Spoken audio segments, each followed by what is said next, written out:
जय हिंद दोस्तों, स्वागत है आपका चैनल पे। मैं हूं बाबा रामदास और आप देख रहे हैं मेरा चैनल बाबा की खरी खोटी। आज फ्रेम में जो आपको भाई साहब दिखाई दे रहे हैं, इनका नाम है भूपेंद्र सिंह जी। भाई साहब राम राम। नमस्कार सर, नमस्कार। कैसे हो बाबा जी? बहुत बढ़िया जी। तो जी, ये भूपेंद्र सिंह जी हैं, इनका परिचय बता दूं। आप पेशे से किसान हैं, करनाल के रहने वाले हैं। करनाल के पास गांव किसान। है।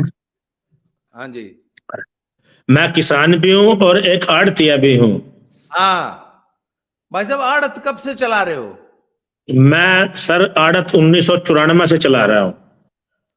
और खेती कहाँ है अपनी, कौन से गांव में है? मेरा गांव पास ही, करनाल के पास ही, मधुबन के पास बजिद्दा जाटान मेरा गांव है। और मैं अच्छा जी। 5-6 एकड़ का कास्ट जिम्मेदार हूँ। तो खेती किस चीज की करते हैं सर? मैं धान की भी करता हूँ और गन्ना भी करता हूँ, आलू भी उगाता हूँ और गेहूं भी करता हूँ जी। अच्छा, धान गेहूं मतलब सारी सारी सारी कैश क्रॉप्स हैं। हाँ जी, हाँ जी, हाँ जी। तो भाई साहब एक बात बताओ, कल मैंने ना परसों मुझे पंजाब के किसान आ गए थे। हाँ तो जी। बोला, मुझे बताया कि भैया किसान आंदोलन कर रहे हैं, धरने पे बैठे हैं, सारी बात सही है, पर पंजाब का किसान एक साल में 1.25 लाख से लेकर 2 लाख रुपए तक की फसल ले रहा है। मैंने हाँ जी। ये बात अपने चैनल पे कह दी। हाँ जी। तो कुछ हरियाणा के मेरे भाई बहुत नाराज हो गए। अरे तनके बेरा, लागत भी तो है, ये है वो है। मैंने कह दी भाई एमएसपी 2014 में इतनी थी, इतनी बढ़ गई। तो सर आप बताओ, आप तो करनाल के हो। हाँ जी। आप बताइए कि पंजाब का एक किसान कह रहा है जी हम तो साल में 1 एकड़ में 1.25 लाख से लेकर 2 लाख तक की उपज ले रहे हैं। आप बताओ करनाल की क्या पोजीशन है, हरियाणा के किसान की क्या पोजीशन है? ऐसी ही पोजीशन है जैसे पंजाब की है। पंजाब और हरियाणा सर आपस में दो बड़े भाई हैं, एक बड़ा भाई है, एक छोटा भाई है। पंजाब और हरियाणा के रेट सरकार की एमएसपी के अनुसार सेम चलते हैं। हरियाणा में थोड़ा सा पंजाब से ज्यादा इसलिए काम हो जाता है कि हरियाणा का किसान अपनी फसल में पेस्टिसाइड कम डालता है, जबकि पंजाब का किसान ज्यादा डालता है। वो हबचुअल हो चुका है पेस्टिसाइड के कारण। वो पेस्टिसाइड की लागत ज्यादा कर लेता है। हरियाणा की किसान अभी उतनी पेस्टिसाइड नहीं डालता अपने फसलों पे। और धान में पंजाब का किसान गेहूं और धान बोता है, जबकि हरियाणा का किसान बीच में एक दो फसल, जैसे कि दिल्ली नजदीक है, मंडी आजादपुर है, सब्जी मंडी है, उसकी वजह से बीच में सब्जियां भी ले लेता है। जैसे आलू हुआ, शिमला मिर्च हुई, गोभी हुई, और ये वगैरह, हरी मिर्च हुई, वगैरह वगैरह, जिससे नहीं, उसकी लागत और इनकम में फर्क पड़ता है। पंजाब का किसान हरियाणा के किसान से फसल तो ज्यादा उगाता है, पर आप खर्चे ज्यादा करके वो अपना प्रॉफिट थोड़ा कम कर लेता है। सर देखो, पंजाब के किसान को जहां तक मैंने देखा है, पंजाब का किसान भी मिनिमम 3 फसल तो लेता ही लेता है, 3 फसल हाँ साल की हाँ, है। लेता है जी। और हाँ। मेरे एक दोस्त है, वो तो आलू की खेती करते थे। तो वो पम्मा पहलवान है, आलमगीर में उनका गांव है, लुधियाना के नजदीक। तो उनके हाँ सौ जी। किले 100 किले की खेती तो उनकी अपनी थी। और लगभग 100 हाँ। 150 किलो वो ठेके पे करते थे। मतलब 250 हाँ जी। 300 किले के काश्तकार हैं। तो हाँ आज जी। से 2 साल पहले मैं उनके साथ रहता था, तो वो बताते थे, उस वक्त वो बताते थे कि 1.25 लाख से लेकर 1.5 लाख तक की रिटर्न वो लेते थे। आलू की करते थे वो खेती मेन। अच्छा हाँ मुझे ये जी। बताइए, आपकी जो करनाल वाली बेल्ट है सर, ये तो नीलोखेड़ी तरावड़ी, ये तो बहुत जबरदस्त बासमती के लिए फेमस है। तो हाँ, बासमती का रेट बासमती। तो बासमती का रेट तो थोड़ा सा बढ़िया मिल जाता होगा।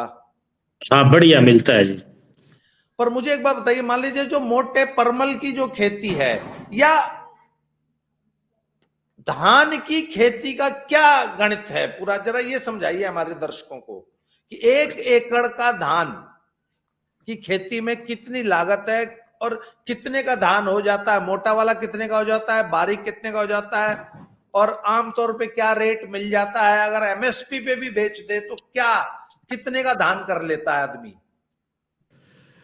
हरियाणा में खासकर करनाल, पानीपत, कैथल, कुरुक्षेत्र और अंबाला, इसमें पूरा धान होता है। और इसमें धान जिमीदार के, काश्तकार के ऊपर डिपेंड करता है कि वो कौन सी वैरायटी क्या कितनी वो करेगा, किस हिसाब से कौन से बीज कौन से खाद यूज करेगा, उसी हिसाब से यहाँ खेती होती है। हमारे यहाँ किसान मोस्टली पीआर धान पे जाता है। कुछ किसान बरीक धान, जिसको जैसे में 1509, 1121 और बासमती, जिसको हरियाणा में अब CS30 के नाम से जाना जाता है। पहले ये धान पाकिस्तानी बासमती के नाम से जाना जाता था, तो अब वो पाकिस्तानी बासमती का इन साइंटिस्टों ने थोड़ा मॉडिफाई करके इसको CS30 में ले आए हैं।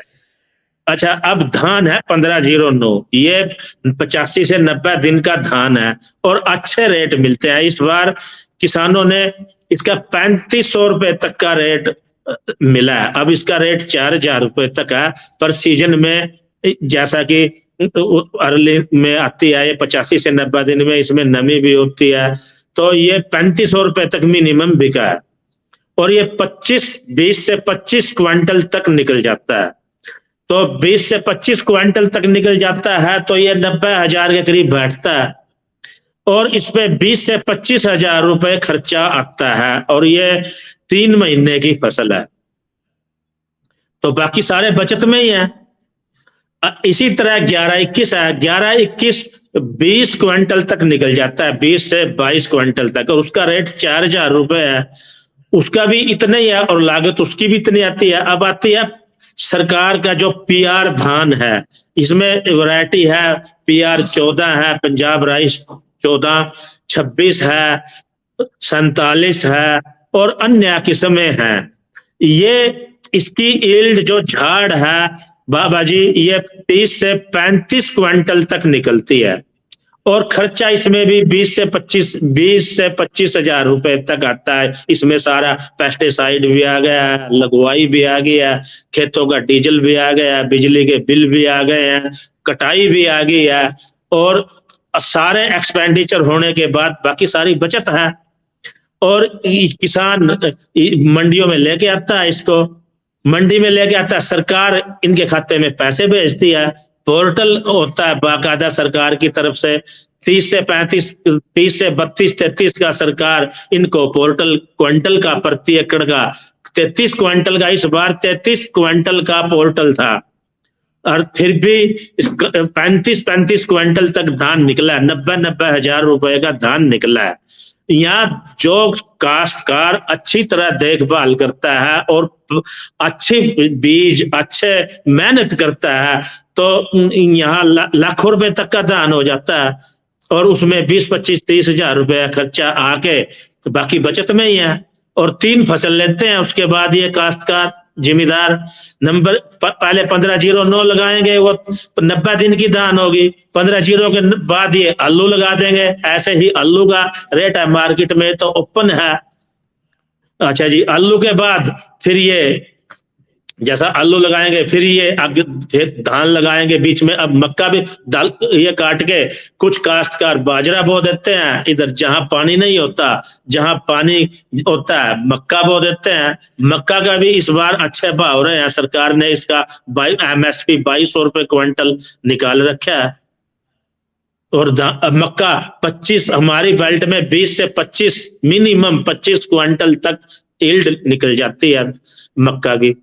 और मक्का का सीजन में रेट होता है 1800, जैसे ये कंबाइन से कटवा के लाते हैं। बिहार में तो और भी ज्यादा रेट होता है इसका, पर यहाँ इसका 1800 से 2000 रुपए तक का भाव मक्का का जो जिम्मेदार अच्छी तरह पका के अपनी मक्का को सुखा के मंडियों में लाता है तो 2000 रुपए तक बिकती है सर। ये 3 फसल हमारे काश्तकार ले रहे हैं। नहीं भाई साहब, 60,000 का प्रॉफिट तो धान में हो गया। हाँ, और क्योंकि 90,000, 1 लाख नहीं, हम 90,000 मान लेते हैं। 90,000 का धान बिका, 25 से 30,000 का खर्चा आया, तो 60-65,000 का प्रॉफिट, हम उसको 60,000 का प्रॉफिट मान लेते हैं धान का। हाँ जी, सारे खर्चे निकालने के बाद। हाँ जी। अब आलू पे आ जाते हैं। आलू की खेती में खर्चा क्या है 1 एकड़ में? आलू की खेती में खर्चा आता है 30, अगर काश्तकार के पास अपना बीज है फिर तो आएगा 20 हजार के करीब खर्चा। अगर उसके पास बीज नहीं है फिर आएगा उसका खर्चा 30 से 35,000 रुपए। ठीक। तो हाँ जी, 30-35 आलू का रेट अब 8 रुपए किलो है मंडी में आलू का रेट। हाँ। और जी 1 एकड़ में आलू हमारे हरियाणा में पूरी बेल्ट में 300 कट्टे 50 किलो पर बैग के हिसाब से 300 कट्टे 250 से 300 कट्टे निकल आते हैं। 300 कट्टे मान के चलो। ठीक। तो हाँ कितने जी, का बिक जाता है आलू अगर 8 रुपए का रेट मिल जाए तो? हाँ, अगर अगर मान लो आप 280 कट्टे एवरेज लगा लो, 280 कट्टे का मतलब है ये 14,000 किलो हो गया। और जरबे आज का रेट है 8 रुपए, तो 1,12,000 रुपए का आलू निकलता है। और 35,000 का खर्चा है। हाँ, 35,000 का खर्चा है। तो 1,12,000 में से 35 गया तो लगभग 65, 10, 75, 78,000 रुपए। 77-78 हजार रुपए बैठता है जी। इसको 75 मान लेता हूं जी, हाँ, 75 मान लो। प्रॉफिट। हाँ, प्रॉफिट है। 1,12,000 का बिका था, 35 का खर्चा हो गया, और लगभग 75,000 का मोटे तौर पे प्रॉफिट। हाँ जी। अच्छा, कई बार आलू का रेट बहुत ज्यादा डाउन हो जाता है, मैंने सुना 5 रुपए भी बिक जाता है। हाँ, बिक जाता है। ये ही कई बार जब प्रोडक्शन ज्यादा हो जाती है, पूरे क्षेत्र में आलू लग जाता है, आ जाती है कम वो आज। अब पिछले 2-3 साल से सरकार और कुछ कंपनियां इसमें, जैसा कि पेप्सी है और दूसरी कंपनियां जो ओपन मार्केट में जब से वो आई हैं, उन्होंने इसका रेट को अपना बीज देके, जिसको कॉन्ट्रैक्ट खेती बोलते हैं, तो वो अपना रेट रख देती है कि मैं उनका 8.5 रुपए का रेट है भाई, हम इस रेट से पे ले लेंगे आपकी फसल, और वो बीज भी देते हैं अपना। और सर कई बार तो 11 रुपए भी मैंने सुना बिका आलू, और इससे ऊपर भी हाँ, बिका है। 12-15 रुपए तक भी बिक जाता है जी। तो ये जो हमने जो रेट जोड़े हैं 8 रुपए के हिसाब से जोड़े हैं, अगर 10 रुपए हाँ, 12 ये रुपए 8 मिल रुपए जाए के। तो? हाँ जी, अगर 8 रुपए 10 रुपए का रेट मिल जाए, हाँ, 12 10 रुपए का, रुपए का और प्रॉफिट बढ़ेगा। मतलब ये 75,000 तो न्यूनतम मान लेते हैं। हाँ, न्यूनतम है। 1 लाख भी हो सकता है। हाँ, 1 लाख रुपए भी हो सकता है। अच्छा, अब आ जाते हैं सर, धान हो गया, आलू हो गया, अब मक्की। हम्म। मक्की में खर्चा क्या है सर? मक्की पे तो खर्चा 10 से 15,000 रुपए एकड़ आता है, और क्योंकि उपज कितनी हो मक्का का जाती जो है?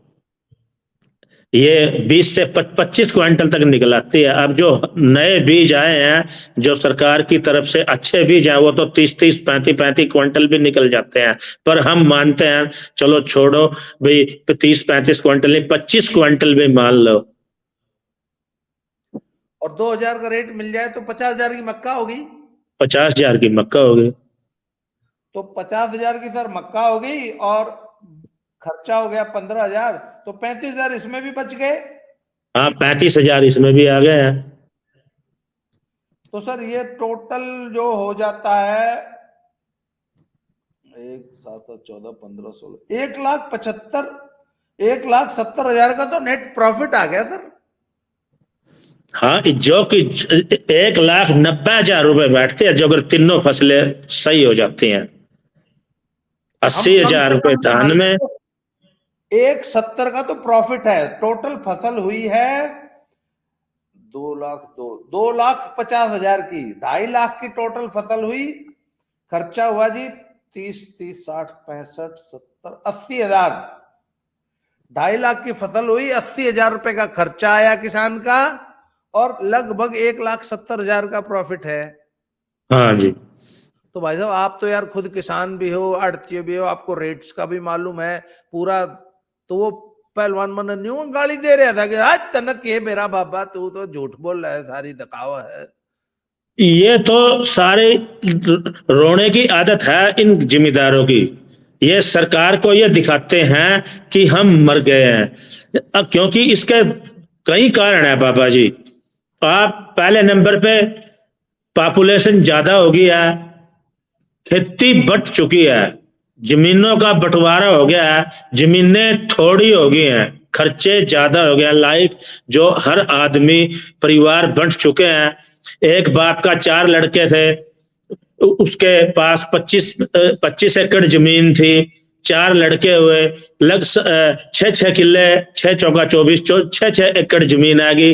वो बाप 25 एकड़ में काम कर रहा था, अब ये 6 6 एकड़ में काम कर रहे हैं।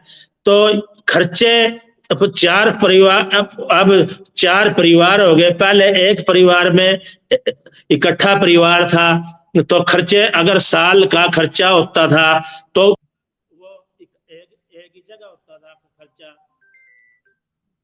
आवाज चली गई सर, आपकी आवाज नहीं आ रही। हाँ हाँ, मेरा फोन आ गया था। अच्छा जी, अच्छा जी, जी जी। तो उसके कारण अब जैसे जैसे परिवार बढ़ते गए, खर्चे बढ़ते गए, तो जमीनें घटती गई। ये कारण है रुक के देने का इन जो का। पर ये दूसरे नंबर पे एक कारण ये भी है, सरकार ने पहले तो वोटों के लिए इन फार्मरों को अपने साथ लगा लिया। अब ये चिल्लाने लग गए हैं, अब ये सरकार के लिए सिर दर्द बन गए हैं। अब ये सही आंकड़े ये दिखाते ही नहीं है। सही आंकड़े कहां दिखाता है जिम्मेदार? जो अपने खेत में काम करता है, जो जिम्मेदार अपने खेत में अपनी फसल देखता है, तो वो तो घाटे में है। वो तो कहता है अभी ठीक है, बच रहा है, उसका बढ़िया गुजारा चल रहा है, वो अपने बच्चों को भी अच्छी शिक्षा दे रहा है, अच्छी लाइफ जी रहा है, अच्छे मतलब खर्चे कर रहा है। जो काश्तकार काम नहीं कर रहा है, आवारागर्दी घूम रहा है, खेती की तरफ ध्यान नहीं दे रहा है, सारा काम मजदूरों पर करवा रहा है। मजदूरों ने किसने कमा के दिया है? किसी को भी। ये इंडस्ट्री में भी आप इंडस्ट्री में लगा लो या खेती में लगा लो। आज तो खेती भी एक इंडस्ट्री है। आज तो खेती भी एक इंडस्ट्री है, और लोग कर रहे हैं काम। सिंह साहब मेरा एक सवाल है, आप कल बता रहे थे मुझे कि वो जो हेराफेरी करते थे आड़तीए और किसान की, एमएसपी से नीचे की दर पे बिहार से कहां से धान और चावल मंगा लेते थे और वो बेच देते थे और एमएसपी ले लेते थे, वो हेराफेरी क्या चलती थी जो कि शायद सरकार ने अब बंद कर दी, इसलिए भी चिल्ला रहे हैं ये, वो हाँ, क्या इसलिए भी हेराफेरी? चिल्ला रहे हैं। हाँ, ये भी एक कारण है। पहले क्या था, किसान, सरकार ने किसान को खुला छोड़ रखा है। किसान के ना कोई किसान, हर जगह तो किसान की पूछ है, हर जगह किसान अपना नाम लेके, ना इस पे कोई टैक्स है, ना इस पे कोई बंदिश है, ना ये अपना माल लेके आते हैं, सड़कों पे बैठ जाते हैं और जबरदस्ती सरकार को तुलवा देते हैं। अब इनके पेट में जो दर्द है वो ये है कि सरकार सख्त हो गई है। सरकार ने आड़तीए और जो जिम्मेदार थे, इनके जो बीच में कड़ी थी आड़तीए, आड़तियों पे सरकार ने शिकंजे कसे हैं। जो अब आड़तियों की वजह से ही ये सरकार को चीटिंग करते थे, और उसका पैसा आड़तीए पे नहीं आता था, बल्कि कुछ काश्तकार ले जाता था, और कुछ यहाँ राइस मिलर हैं हरियाणा और पंजाब में, गेहूं तो सरकार खरीदती है, उसमें तो कोई हेरा फेरी नहीं होती। उसमें जो धान है उसमें यहाँ हरियाणा और पंजाब में एक मोटा चक्कर चलता था। जैसा कि पहले पेमेंट आती थी आड़तिया के खाते में, आड़तिया मंडी में कोई फसल ले आई और आड़तिया उसको फसल दिखा देता था, भाई इतनी फसल आ गई है, सरकार को लिखा देता था और एमएसपी प्राप्त करके मिलर को सप्लाई दिखा के मिलर से सेटिंग करके वो काम कर लेता था। सरकार ने उन बातों का पता चल गया, उसमें अब मिलर क्या करता था, मिलर वो पैसे ले लेता था, हजम कर लेता था।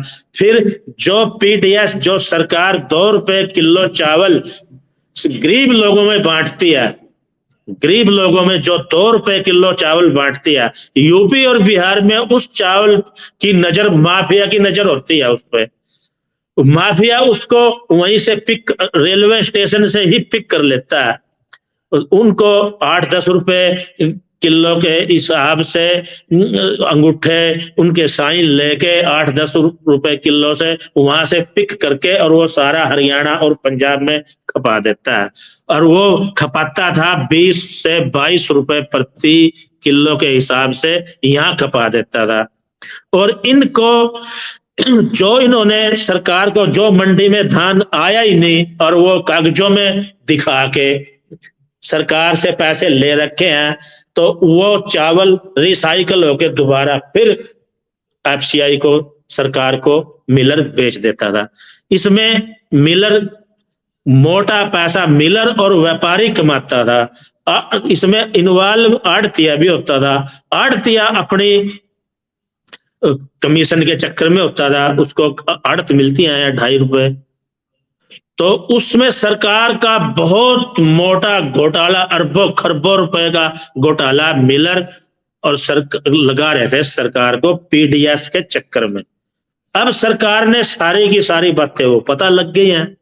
सरकार ने वो सारी बातों का पता लगने के बाद सरकार ने उस पर नकेल कस दिया। सरकार ने एक पोर्टल लागू कर दिया हरियाणा और पंजाब में, भाई एक जिम्मेदार के पास अगर 5 एकड़ जमीन है तो उसको 30 क्विंटल के हिसाब से 150 क्विंटल का पोर्टल मिलेगा और उसकी गर्दौरी पटवारी के द्वारा उसकी गर्दौरी होएगी और वो 150 क्विंटल एमएसपी धान अपना सरकार को बेच सकता है।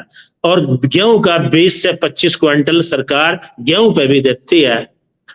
तो अब वो सारी की सारी चोरी रुक गई है, क्योंकि एक जिम्मेदार 150 क्विंटल ही गेहूं या धान मंडी में ले आएगा, उसी का एमएसपी मिलेगा और वो पेमेंट उसके खाते में जाएगी। वो चोरी रुक गई। वो चोरी रुकने से अब ये पंजाब के किसान और हरियाणा के किसान परेशान है।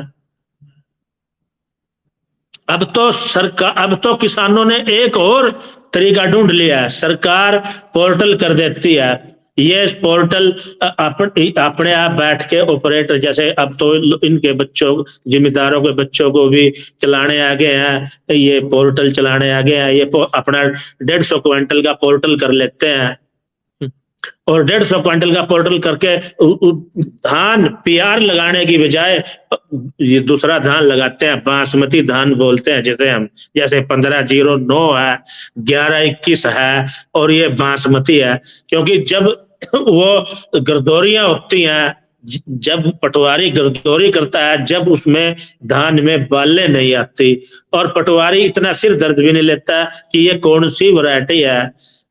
तो अब तो किसान धान तो बरीक बोता है जिसको हम बासमती बोलते हैं, और पोर्टल 150 क्विंटल का यूपी से बिहार से धान लेके और यहाँ सरकारी रेट पे भी बेचता है। बाकायदा अब तो आड़तियों से मिलके इसका डिस्ट्रीब्यूट होता है।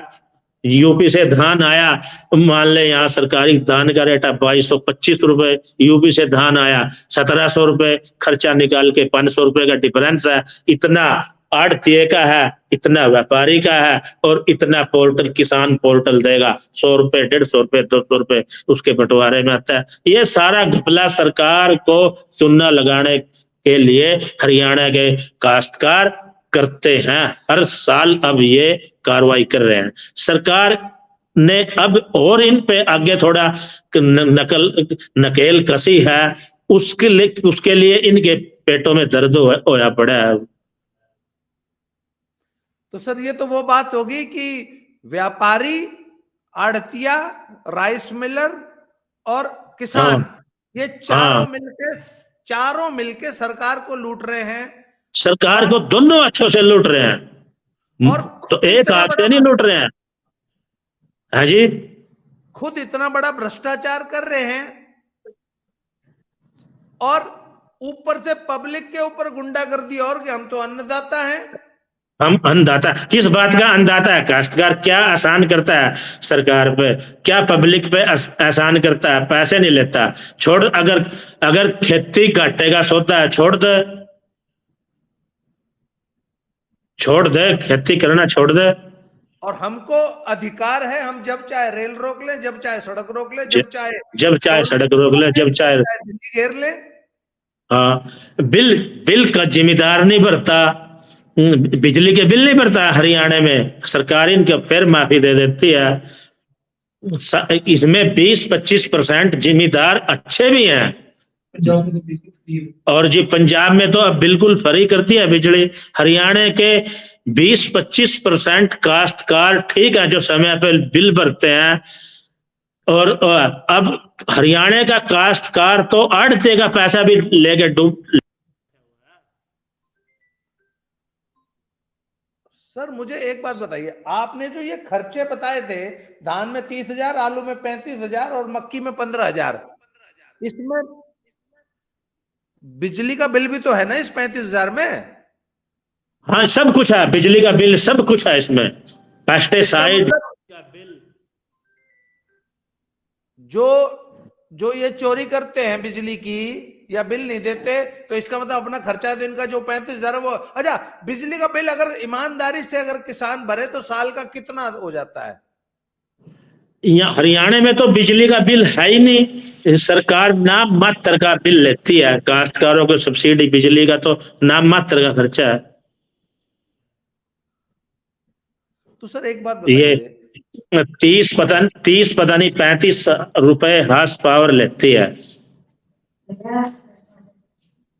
अच्छा एक चीज मुझे और बताइए जरा, मेरे दिमाग में बात आई थी, किसानों की एक मांग है कि हमें साल का 200 दिन अपने खेत में काम करने का 700 रुपए पर डे का मनरेगा का दो, अपने खेत में काम करने का। अब आज के जमाने में खेती हो गई मैकेनाइज्ड, सब कुछ तो मशीनों से हो रहा है, तो एक किसान अगर पूरी मेहनत करता है अपने खेत में, तो एक धान की फसल में कुल कितने घंटे मेहनत करेगा एक आदमी? मैन आवर बोलते हैं हम उसको। एक आदमी अगर 1 घंटे काम करे उसको 1 मैन आवर है। तो पूरी, जैसे भाई पहले दिन जुताई करवाओगा, है ना, हाँ जी, फिर जीरी लगाएगा, फिर उसको उखड़वाएगा, फिर वो बिहार से लेबर आएगी, उसकी वो ट्रांसप्लांटेशन करेगा खेत में, फिर पानी देगा, फिर जो घास घूस है साल भर पूरा 2 महीने हर बार हर रोज जाएगा। कितने घंटे की मेहनत है एक फसल में? मैन आवर बताइए टोटल। देखो बाबा जी, इसके लिए तो स्टडी करनी पड़ेगी, पर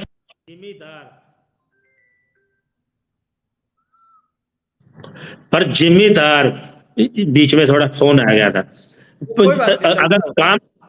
अगर काम करता है अपने खेत में सुबह और शाम 2 घंटे सुबह और 2 घंटे शाम, 4 घंटे काफी हैं अपने, डिपेंड करता है उसको वो कितने खेत की जुताई कर रहा है, कितने खेत पे खेती कर रहा है। दूसरी बात, अगर अब ये काश्तकार है, सरकार से ये मांग रहा है अभी मैं आप अपने खेत में काम करूंगा, इसके लिए मुझे पैसे दो, फिर सरकार को फसल अपनी वो मजदूरी ले ले और सरकार को फसल दे आए,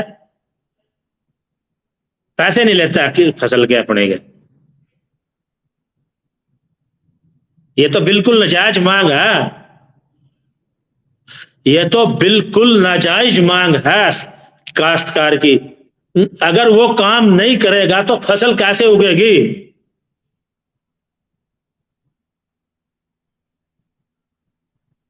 आप ये बात देखो ना, अगर वो काम नहीं करेगा तो फसल कैसे उगेगी? या तो वो अपने मजदूरी ले ले सरकार से और जो फसल हुई वो सरकार को फ्री में दे आए।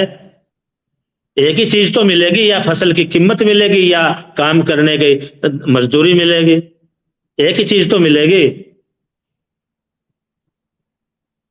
दोनों चीज कैसे लेगा ये जिम्मेदार?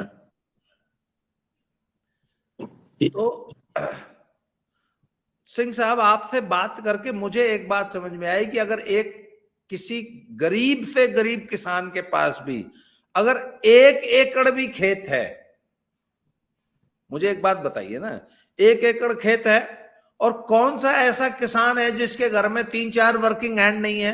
भाई खुद है, उसकी घराड़ी है, एक आधा बालक भी है, 2, क्यों जी? हाँ जी। तो सर 1 एकड़ की खेती अगर किसान वाकई मन से करे तो वो लागत में भी जो 35,000 में जो लेबर देता है, जैसे भाई आप 4 आदमी हो, अपने 1 किलो की जीरी ट्रांसप्लांटेशन नहीं कर सकते, वो एक बिहारी पे लगवाते हो, आप बिहारियों की टीम आती है ना। हाँ जी, हाँ जी। किसान अपने खेत में काम करने लगे, उसके पास ट्रैक्टर भी नहीं है तो किराए का ट्रैक्टर ले आके अपनी जुताई करवा ले, फिर भी सर 2.25 लाख रुपए का प्रॉफिट साल का। सर ये तो बहुत हाँ अच्छा जी, प्रॉफिट है। और हाँ बिल्कुल छोटे सही है जी।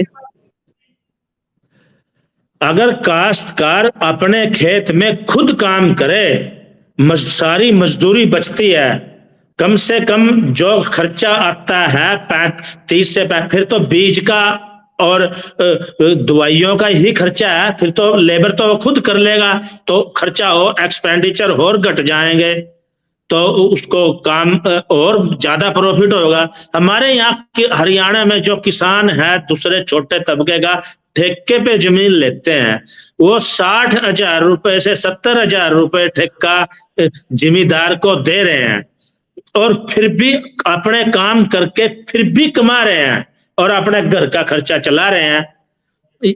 ये जो किसान पंजाब का, हरियाणा का सड़कों पे बैठे है, ये निखट्टू, बेरोजगार, हराम की खाने वाला, कोई काम ना करने वाला बैठा है। बाकी जो असली जिम्मेदार किसान है वो अपने खेत में काम कर रहा है और अपने बच्चे पाल रहा है, इज्जत की रोटी खा रहा है, सरकार से कोई उसका गिला शिकवा नहीं है, टाइम पे बिजली के बिल दे रहा है, टाइम पे वो खाद अपना बाजार से लेके जाता है, आड़ती से भी पैसा लेता है। सरकार ने काश्तकारों को क्या क्या नहीं दिया, इनके कम ब्याज पे गोल्ड कार्ड तक सरकार ने बनवाए हैं हरियाणा में, और ये फिर भी कहते हैं सरकार ने हमारे को कुछ नहीं दिया।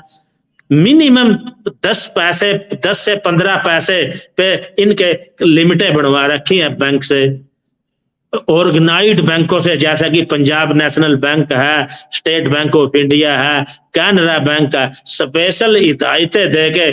पहले पंजाब के किसानों ने यह कहा था कि भी काश्तकार तो आड़तिया के चुंगल में है, आड़तिया उसको उभरने नहीं दे रहा, तो सरकार ने आड़तियों से निकाल के इनकी लिमिटें बनवाई, 1-1 किले पे 1-1 लाख, 2-2 लाख, 2.5-2.5, 3-3 लाख रुपए की लिमिट है एक काश्तकार की, और बिल्कुल थोड़े से पैसे पे है, उसको एक बार दे आओ और फिर दोबारा ले आओ, और ये फिर भी उसको भी नहीं भरते, ये उसको भी ये दूसरे अपने खर्चों में चला लेते हैं और फिर सरकार को दोष देते हैं। आड़तिए का पैसा ये नहीं देते, बैंकों का पैसा ये नहीं देते, ट्रैक्टर की किस्तें ये नहीं देते, बिजली का बिल ये नहीं देते, हर जगह तो ये सरकार के खिलाफ बोलते हैं और सरकार इनके फिर भी वोटों के लिए फिर इनके पक्ष में आ खड़ी होती है, और ये फिर भी कहते हैं हम गरीब हैं। ये सिर्फ और सिर्फ एक सरकार का बेवकूफ बनाने का गिरोह है, और ये बिना कोई काम करे, जिसमें घर में कोई काम नहीं, वो सड़कों पे बैठे हैं। तो सर ये गुंडागर्दी, ये तो सरेआम गुंडागर्दी, ब्लैकमेलिंग हो गुंडा, गई। ये बहुत बड़ी गुंडागिर्दी है। जैसे ये पंजाब का किसान सड़कों पे है, ये पता क्यों है? अगर मैं इसके बारे में बोलूं, अपने विचार रख सकता हूं? हाँ रखिए रखिए। जो ये पंजाब का किसान है, इसको कहीं ना कहीं खालिस्तान की स्या मिली हुई है कि हम अपना खालिस्तान बनाएं। और ये मनसा, ये 1984 से ये अपनी अंदर ही अंदर ये मनसा पाले हुए हैं कि हम अपना खालिस्तान बनाएंगे। अब कांग्रेस के राज में तो ये शायद सक्सेस हो जाते हैं, क्योंकि कांग्रेस ने देश से कोई मतलब नहीं है।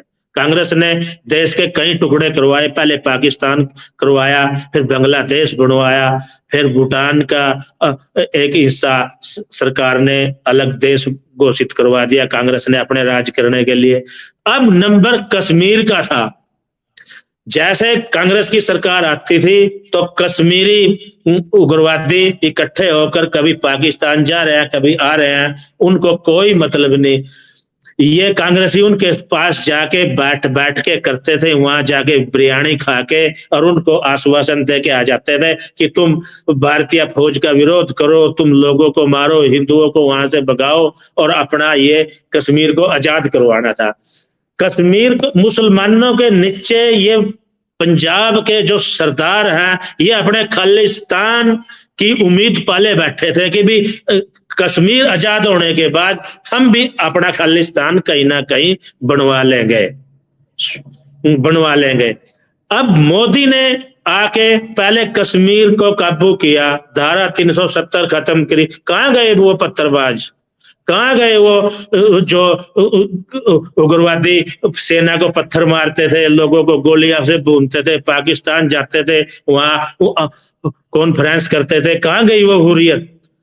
अब उस पे शकंजा गल गया है। तो अब ये सरदार सोच रहे हैं कि अब तुम्हारा खालिस्तान नहीं बनेगा, और ये आड़ लेते हैं कृषि कानूनों की। कृषि कानून बहुत बढ़िया थे पहले।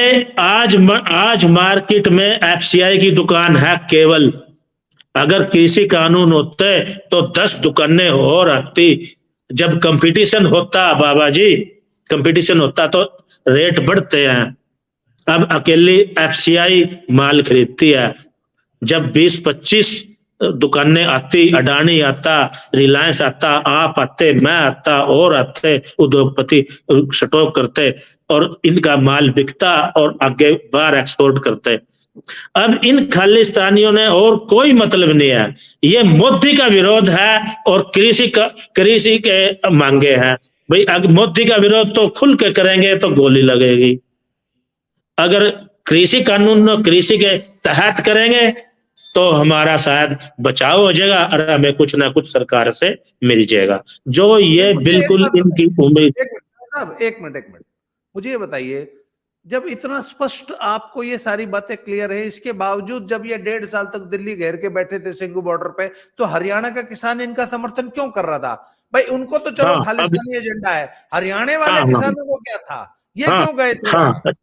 ये बहुत अच्छा क्वेश्चन किया आपने। हरियाणा में 36 बरादरी है, केवल जाटों को छोड़कर 35 बरादरी ने इनका कोई साथ नहीं दिया, कोई इनके साथ नहीं गया, केवल जाट और जाट गए। जाटों को हरियाणा में अपनी चौधर चाहिए, उनको मुख्यमंत्री हरियाणा में जाट चाहिए। आज बीजेपी जाट चेहरे को मुख्यमंत्री बना दे, इनको कोई मतलब नहीं है। ये जाट खट्टर का विरोध करने के लिए इनके साथ लगे हुए थे, और कोई 35 बरादरी इनके विरोध में थी, किसी ने इनका साथ नहीं दिया, केवल जाटों ने दिया। इसका मतलब मैं पंजाबी किसान की बात नहीं करता, हरियाणा के किसान को देश से, देश प्रेम से, देश के प्रति कोई जिम्मेवारी नहीं है। आप देश को बंधक बना रहे हो, देश को गिरवी रख रहे हो, देश को लूट रहे हो। जो करप्शन ये तो जाटों ने आपने बताया, जट्टों ने दिल्ली पिछले 40-50 सालों में जट्टों ने दिल्ली को 3-4 बार लूटा है। आपको पता होना चाहिए, आप तो इतिहास के थोड़ा पीछे जाइए। जट्टों ने दिल्ली को 2-3 बार लूटा है। चलिए वो इतिहास में हम नहीं जाएंगे, पर मुझे एक बात बताइए ना भाई, हम सारी दुनिया को करप्शन है, बहुत करप्ट है, बहुत करप्ट है, देश को लूट के खा गए, चोर हैं, नेताओं को गाली देते हैं, सरकारी कर्मचारियों को गाली देते हैं, पुलिस को गाली देते हैं। अरे मौका मिला तो तुम भी तो देश ही लूट रहे हो। हाँ बिल्कुल कर रहे हैं कार्रवाई। आप देश को छोड़ कौन, बाकी वर्गों से पीछे कहाँ हो? हाँ कहाँ पीछे है, कौन पीछे है? जिस अब अपने देश का, हिंदुस्तान का, तो ये लोगों के अंदर, ब्लड के अंदर करप्शन चली गई है। जिसको मौका मिलता है वो ही लूटता है। क्या कर्मचारी, क्या किसान, क्या बिजनेसमैन, क्या जनता, सब लूट रहे हैं। सरकार इनको कर्मचारियों को 1-1, 1.5 लाख रुपए इनको वो देती है, तनख्वाहें देती है, फिर भी ये रिश्वत लेते हैं, फिर भी ये हिस्सेबाजी लेते हैं, ठेकेदार कमीशन लेते हैं। इस देश को कमीशन ने, रिश्वतखोरों ने, कमीशन बाजों ने ही तो लूट रखा है। बीजेपी ने, मोदी ने, योगी ने, खट्टर साहब है यहाँ हरियाणा में, ये ईमानदारी के इंसान है। ये करते नहीं ये काम, इसलिए इनके पेट में दर्द होया पड़ा है।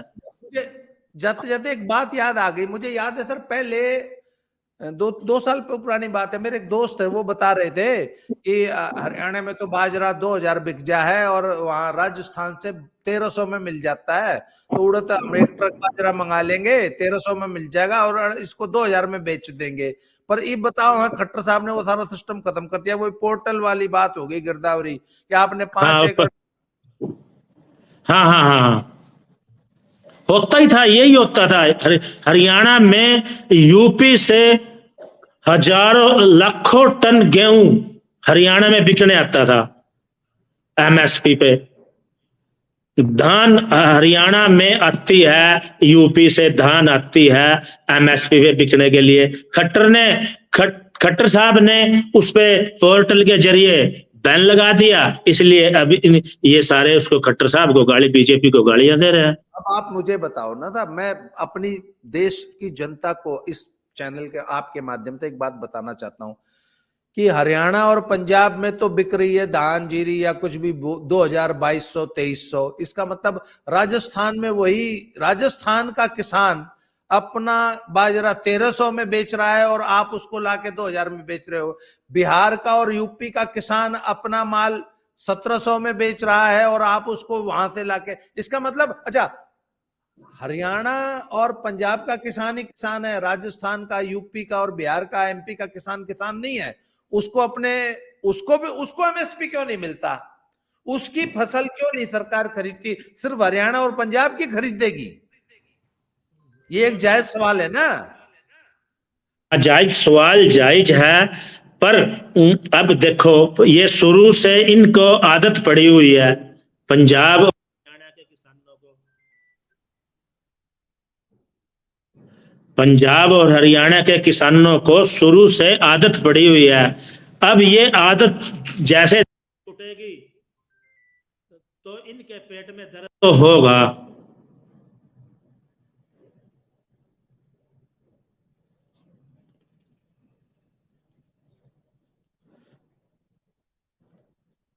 आपकी आवाज चली गई है। हाँ सर सॉरी, मैं ये बता रहा था कि आपको मैंने आपके बिजनेस के टाइम में डिस्टर्ब किया। इतने सारे लोग फोन कर रहे हैं, आप भी अपनी आड़त पे बैठे हुए हैं। आपने सर आज बहुत समय निकाला। मैं दोबारा आपसे फिर चर्चा करूंगा। आज वैसे भी 45 मिनट की वीडियो बन गई, मैंने आधा घंटे का ही आपसे टाइम लिया था। तो सर आपने हमारे दर्शकों को बहुत सही ईमानदारी से बहुत सारी बातें बताई, उसके लिए मैं हाँ सर, हाँ आप है ना, मेरे को एक दिन पहले बता दिया करो टॉपिक, मैं आपको उसकी पूरी की पूरी गहराई तक आपके चैनल के द्वारा लोगों को तक ये बात जानी चाहिए जो ये अपने देश में लोग कर रहे हैं, जो अपने देश में हो रहा है। आपने पहलवान, मैं आपकी पिछले एक 6 महीने से आपकी वीडियो सुन रहा हूं। पहलवानों के बारे में आपने इतने बारीकी से कि जो इन्होंने आंदोलन चलाया था, इतनी बारीकी से स्पष्ट किया था, और ये लोग इतने बेशरम हैं कि इनकी हर असलियत सामने आई और ये फिर भी नहीं सुधरे।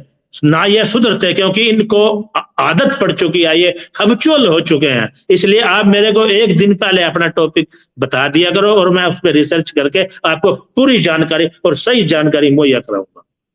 तो दर्शकों, ये थे चौधरी भूपेंद्र सिंह जी। आप आढ़त भी चलाते हैं और किसानी खेती भी करते हैं। आपने इनके मुंह से सारी सच्चाई सुन ली और इन्होंने बड़ी बेबाकी से मेरे सवालों का जवाब दिया और असलियत बताई, सच्चाई बताई। अब मैं अपने दर्शकों को आमंत्रित करता हूं कि वो लोग जो मुझे झूठा साबित कर रहे थे कि पंजाब का, हरियाणा का किसान 1 एकड़ में 2 लाख की फसल लेता है, इसलिए भैया ये गरीब किसान होने का ढोंग बंद करो और सरकार को ब्लैकमेल करना बंद करो। सरकार, आपने जो पूरे देश को गुंडागर्दी, ब्लैकमेलिंग, बंधक बना रखा है, पूरे देश को परेशान कर रखा है। सारा हरियाणा, पंजाब आपसे त्रस्त है, आपकी रोज रोज की हड़तालों से। आपकी जहां चाहते हो वहां आप सड़क जाम कर देते हो, जहां चाहते हो रेल का चक्का जाम है, जब चाहते हो बॉर्डर सील कर देते हो, जब चाहते हो दिल्ली घेर लेते हो। तो ये गुंडागर्दी, ये ब्लैकमेलिंग बंद होनी चाहिए। कमेंट बॉक्स में बताइए आपका इस आज के इस वीडियो के बारे में क्या विचार है। हम चौधरी साहब से बार बार बात करते रहेंगे। चौधरी साहब, बहुत बहुत धन्यवाद। Thank you very much sir, आपने मुझे इतना समय दिया। अगले वीडियो में धन्यवाद। Thank you sir. Thank you sir, thank you. Okay sir.